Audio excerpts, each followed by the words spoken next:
بسم الله الرحمن الرحيم سبح لله ما في السماوات وما في الأرض وهو العزيز الحكيم يا أيها الذين آمنوا لم تقولون ما لا تفعلون كبر مقتا عند الله أن تقولوا ما لا تفعلون إن الله يحب الذين يقاتلون في سبيله صفا كأنهم بنيان مرصوص وإذ قال موسى لقومه يا قوم لم تؤذونني وقد تعلمون أني رسول الله إليكم فلما زاغوا أزاغ الله قلوبهم والله لا يهدي القوم الفاسقين وإذ قال عيسى ابن مريم يا بني إسرائيل إني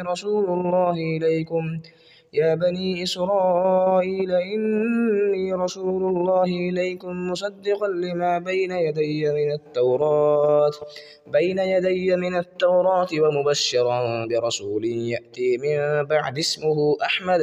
فلما جاءهم بالبينات قالوا هذا سحر مبين ومن أظلم ممن افترى على الله الكذب وهو يدعى إلى الإسلام والله لا يهدي القوم الظالمين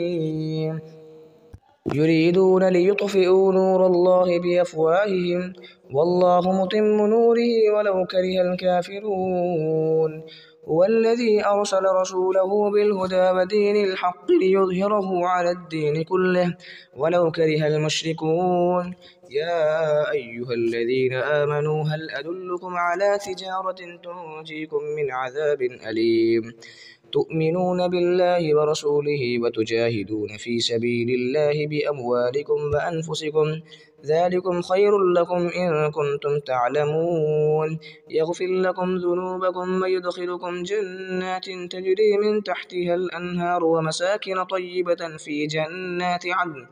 ذلك الفوز العظيم وأخرى تحبونها نصر من الله وفتح قريب وبشر المؤمنين يا أيها الذين آمنوا كونوا أنصار الله كما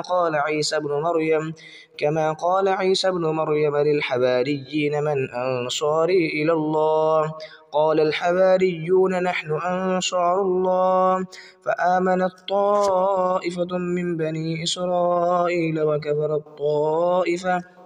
فأيدنا الذين آمنوا على عدوهم فأصبحوا ظاهرين.